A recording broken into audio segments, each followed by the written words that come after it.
students, welcome back to my channel Bansal Biology. In today's video, we are going to solve previous year question from the topic bacterial genetics. मैं बता दूं ये topic के questions बहुत ही ज्यादा easy होते हैं और इनके क्वेश्चंस में ही आंसर छुपे होते हैं. सो अगर आप क्वेश्चंस को अच्छे से पढ़ेंगे तो आपको आंसर मिल जाएगा और इन क्वेश्चंस को सॉल्व करना चुटकियों का काम है. Seriously you can solve this questions in just seconds. आप सेकंड्स में आराम से सी सेक्शंस के क्वेश्चन सॉल्व कर सकते हो और 4 मार्क्स आराम से आपके हो जाएंगे. ठीक है, so let's get started with the video guys. The first question is from the year December 2014 का क्वेश्चन है ये. सबसे पहले आपको जल्दी क्वेश्चन सॉल्व करने के लिए पॉइंट्स उठाने हैं.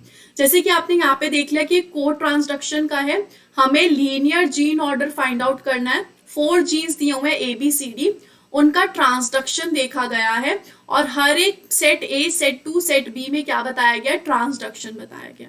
ओके, सो इस क्वेश्चन में you have to do nothing, you just have to find out the gene order और ये फ्रीक्वेंसी देख के. जितनी ज्यादा फ्रीक्वेंसी उसका मतलब कि वो दोनों जीन साथ में जाने के उनके चांसेस ज्यादा है और उनका कोड ट्रांसडक्शन साथ में होने के चांसेस ज्यादा है. तो first of all if I see for a सबसे ज्यादा किसके साथ फ्रीक्वेंसी शो कर रहा है, डी के साथ. उसके बाद वो किसके साथ गया, बी के साथ गया. तो मैं यहाँ पे डी के बाद बी लिख दूं क्योंकि वो ज्यादा डी के साथ फ्रीक्वेंसी है लेकिन बी के साथ डी के कंपैरेटिवली कम है. एंड देन सबसे लीस्ट सी के साथ है. तो ए को देख के मुझे ये जीन ऑर्डर मिल गया. फिर मैंने बी को देखा तो बी की सबसे ज्यादा किसके साथ है, सी के साथ है. मैंने ऑलरेडी यहाँ पे लिखा हुआ है. फिर बी की डी के साथ है, okay I have return this. And फिर बी की ए के साथ है लीस्ट. तो यहाँ पे सिमिलर लग रहा है मुझे. ऐसे ही मैंने सी के साथ देखा तो सी के सबसे ज्यादा किसके साथ है, बी के साथ, फिर डी के साथ और फिर ए के साथ. तो मुझे लगता है ये वाला जीन ऑर्डर बिल्कुल सही है और इससे मेरा आंसर आ जाएगा जो कि क्या है, डी आंसर. तो आपको ये जल्दी जल्दी आप इसको आराम से 1 मिनट में इस टाइप के क्वेश्चंस को सॉल्व कर सकते हो. इनफैक्ट सेकंड्स में सॉल्व कर सकते हो. आपको क्वेश्चंस में से सिर्फ पॉइंटर्स उठाने, क्या बोल रहा है, कोड ट्रांसडक्शन है, सेट दिया हुआ है, जीन ऑर्डर फाइंड आउट करना है. ओके, जाओगे आप देखोगे क्वेश्चन में दिया क्या और उससे आपका जीन ऑर्डर फटाफट आ जाएगा. जनरली बैक्टीरियल जेनेटिक्स में आपको gene order type of question ही होते हैं जिसमें आपको जीन ऑर्डर फाइंड आउट करना होता है. सो बहुत ईजी क्वेश्चन है ये. अगर हम नेक्स्ट क्वेश्चन में जाए, नेक्स्ट क्वेश्चन में क्या बोला गया है कि एक इंटरप्टेड मेटिंग एक्सपेरिमेंट किया हुआ है बिटवीन HFR स्ट्रेन और F नेगेटिव स्ट्रेन के बीच में.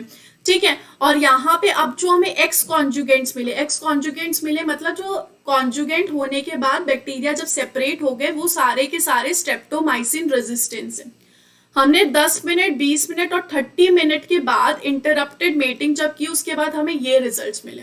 ठीक है, अब फिर से हमें क्या करना है, हमें सिर्फ जीन ऑर्डर फाइंड आउट करना है. ये जो हमें रिजल्ट मिले इनको देख के, बहुत ही इजी क्वेश्चन है गाइस. वंस अगेन 10 मिनट्स पे सबसे पहले कौन गया, ए गया. ठीक है, सबसे पहले जाने वाला जीन है ए के बाद 20 मिनट पे गया है सी. तो मुझे यहाँ पे पता चल गया ए और सी क्या होंगे, क्लोजर होंगे. और लास्ट में गया है बी, तो बी क्या होगा, सबसे लास्ट में होगा. तो इससे मुझे जीन ऑर्डर मिल गया ACB. आंसर क्या आ गया, डी. सेकेंड्स में आपका क्वेश्चन सॉल्व हो जाएगा. आपको कुछ नहीं करना है, सिर्फ इधर जो इन्फॉर्मेशन दी है ना 10 मिनट, 20 मिनट, 30 मिनट या फ्रीक्वेंसी, उसको देखना है, उसके हिसाब से क्वेश्चन का आंसर. ये होते हैं ऐसे क्वेश्चन से टाइम बचाने वाले in your paper. Next question जो है वो गेट का है. गेट 2016 का क्वेश्चन है. क्या बोल रहा है कि 3 जीन चाहिए, गैल के, गैल टी और गैल ई चाहिए गैलेक्टोज को यूटिलाइज करने के लिए. किसके द्वारा, इकोलाई के द्वारा.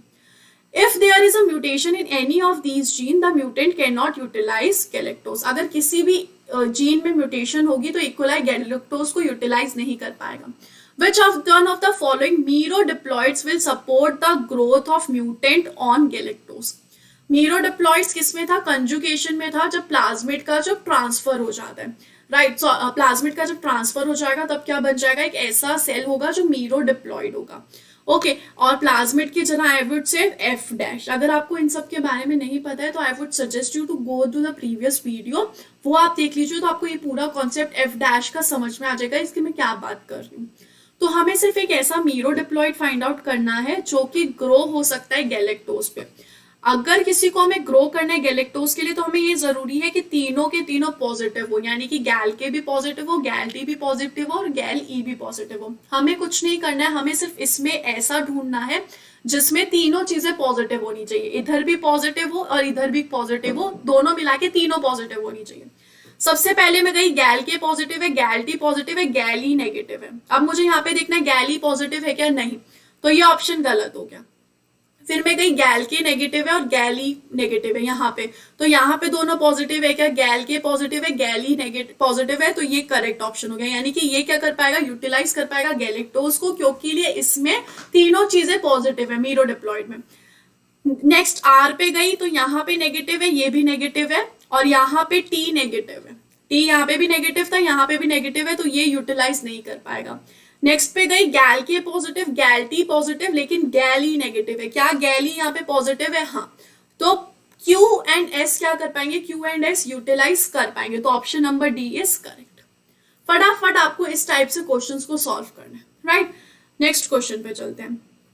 अगले क्वेश्चन को आपका है CSIR जून 2016 का क्वेश्चन है। क्या बोला गया, पॉइंटर्स उठाने हैं बस आपको कि 5 बैक्टीरियल मार्कर्स दिए गए हैं, यानी कि जीन्स दिया हुआ है, पॉजिटिव मतलब को ट्रांसडक्शन हुआ है, नेगेटिव मतलब कि नहीं हुआ है, और एनडी मतलब कि डिटरमाइन नहीं कर पाए हैं।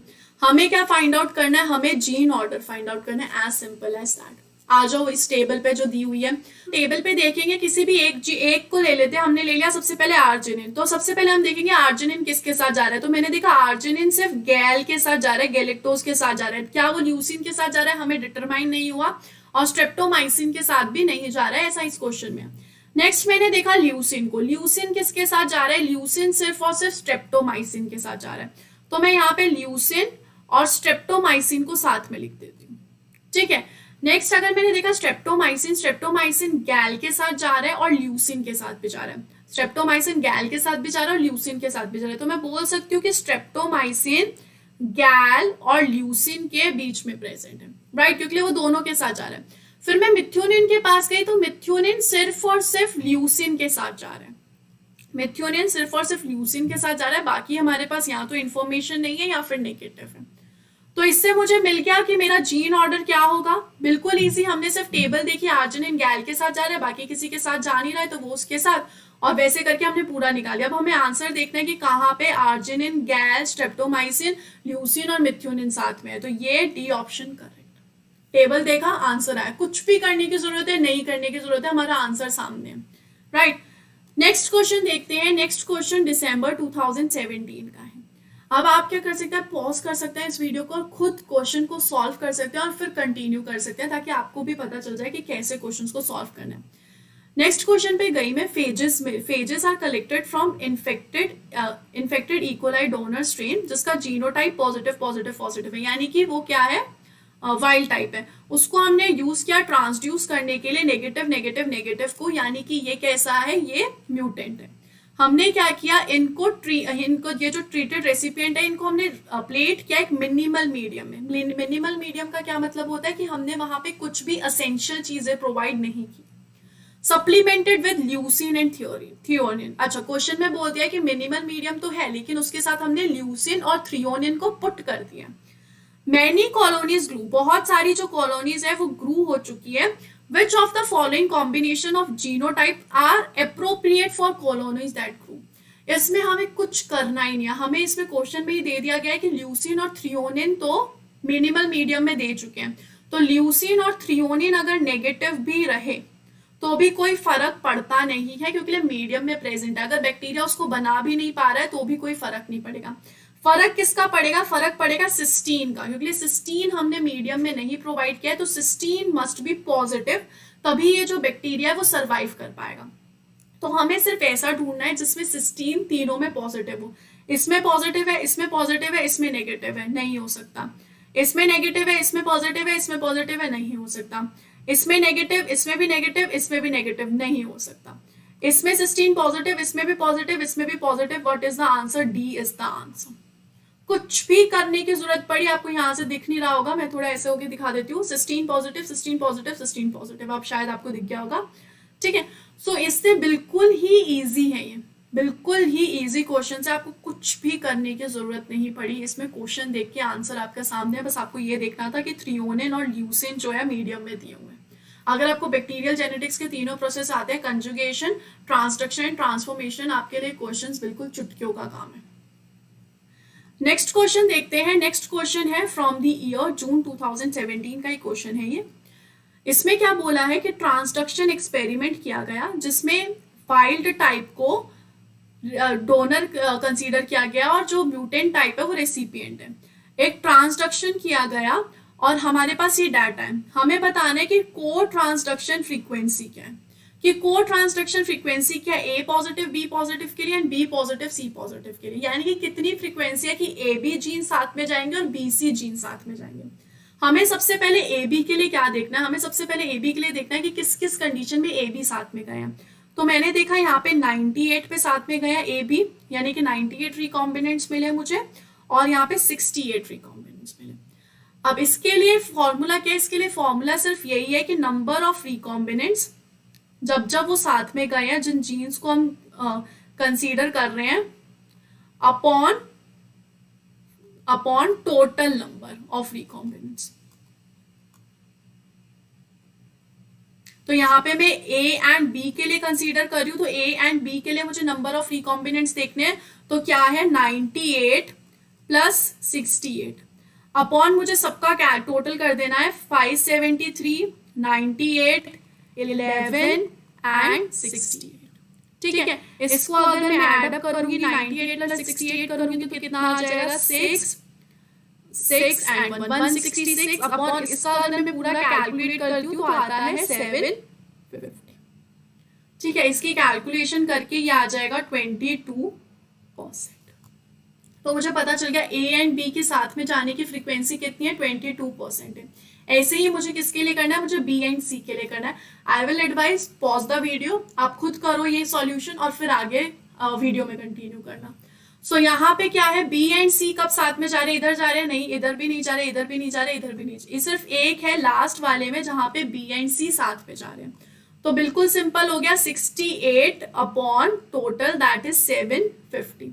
कैलकुलेट करूंगी मैं यहाँ पे तो आएगा 9%। तो बी एंड सी के साथ में जाने की कितनी फ्रीक्वेंसी, सिर्फ 9%। तो ऑप्शन कौन सा सी ठीक हो गया, बी ऑप्शन ठीक हो गया।